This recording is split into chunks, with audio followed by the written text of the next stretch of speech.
So we just slide it up, and now we got a nice little shadow, okay, that kind of follows along with what he's doing. Okay, pretty cool. If you blur it out slightly before you pull the key, it'll make for a much smoother edge. So already you kind of see the reflection of the window, right? By setting the glow on an adjustment layer, when we brighten it up, it'll cover over the tops of all the layers, which is a very, very cool effect that kind of makes it seem like the fire is coming around them. And we're going to change the transfer mode here to overlay. But I definitely want to try to give it more of a third dimension. Okay, so you're thinking to yourself, well, this looks pretty good, but I didn't pay good money for a tutorial to show me how to draw an outline of a muzzle fire. So I'm going to hit apply. Tracking data has applied itself.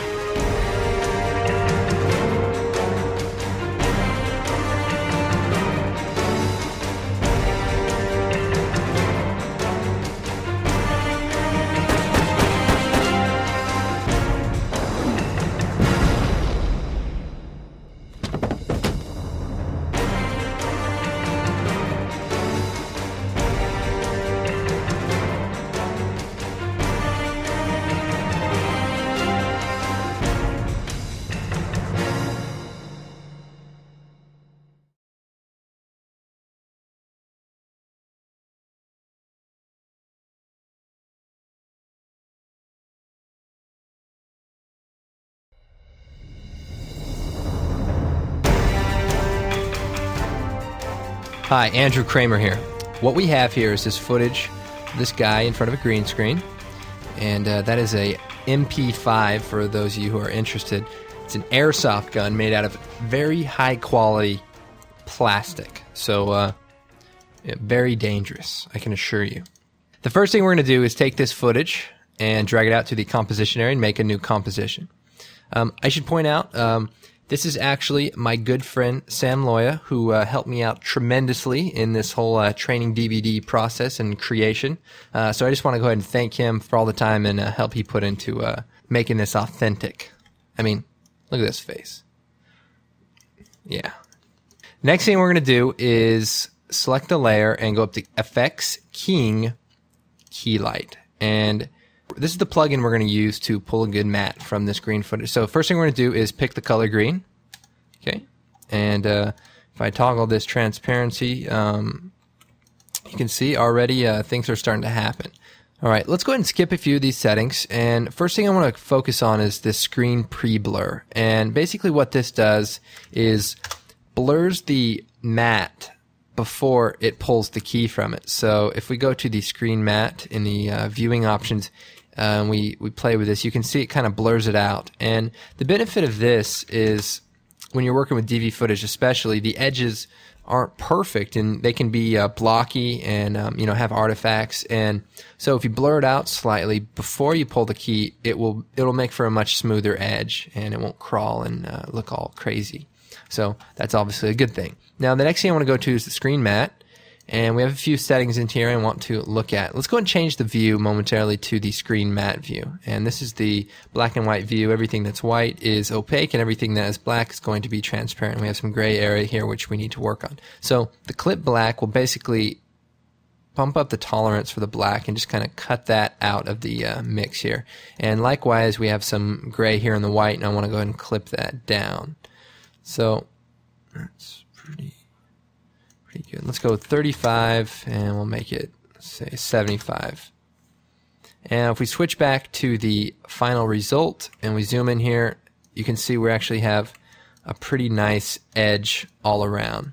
But we're going to go and take it a few steps further. If we need to, we can actually adjust the matte basically globally and, you know, shrink it or grow it. I'm actually going to shrink it down 0.5 pixels just to make sure we don't have a weird edge.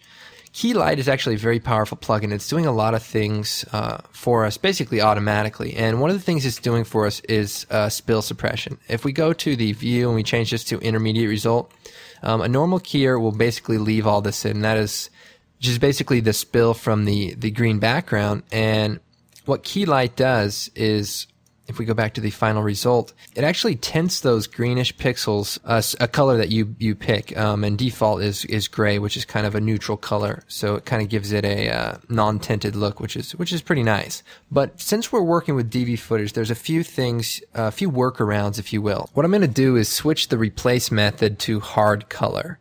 And that basically is just a little bit lighter blending with the green color that we're suppressing. I'm going to change this color also to like a grayish green.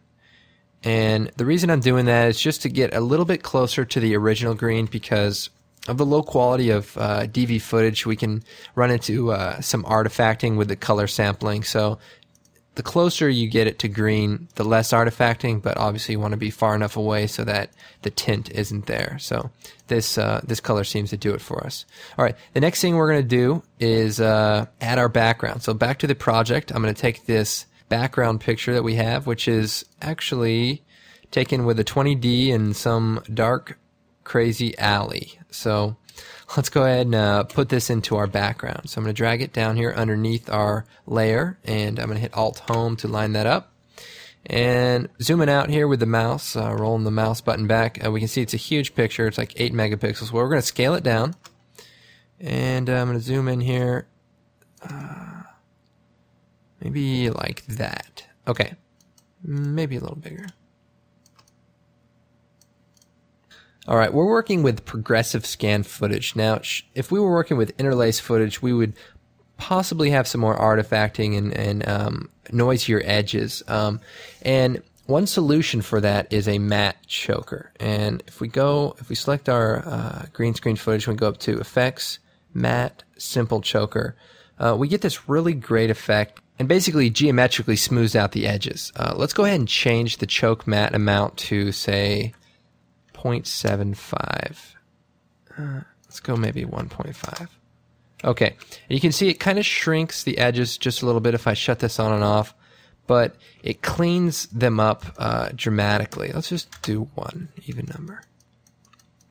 Okay, the next thing we need to do is try to match our foreground footage with the background. Basically, you can see our background is kind of greenish, and he is in a studio in front of a green screen. So we need to somewhat get these colors to get a little bit closer together. What I'm going to do is, with the SAM layer selected, I'm going to go to Effects, Color Correction, and down to Levels. And I'm going to analyze a few things here first. You'll notice in the shadows of our SAM layer is the shadows are black. You know, they're gray, maybe a little warm, but in our background layer, the shadows are greenish.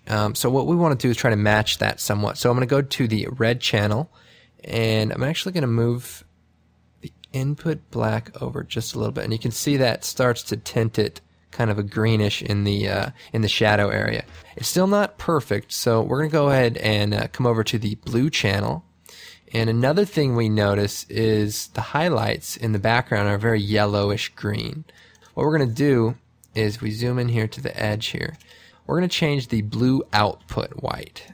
And if we just slide this over, you'll see that we kind of can start matching that color. Now we could overdo it a little bit, and say, okay, well, that's just foreground lighting, but we just want to get it to look, yeah, that looks pretty good. Oh, by the way, this is actually widescreen footage, so if we get a little space here, we can toggle the pixel aspect ratio and see what the actual composition is going to look like.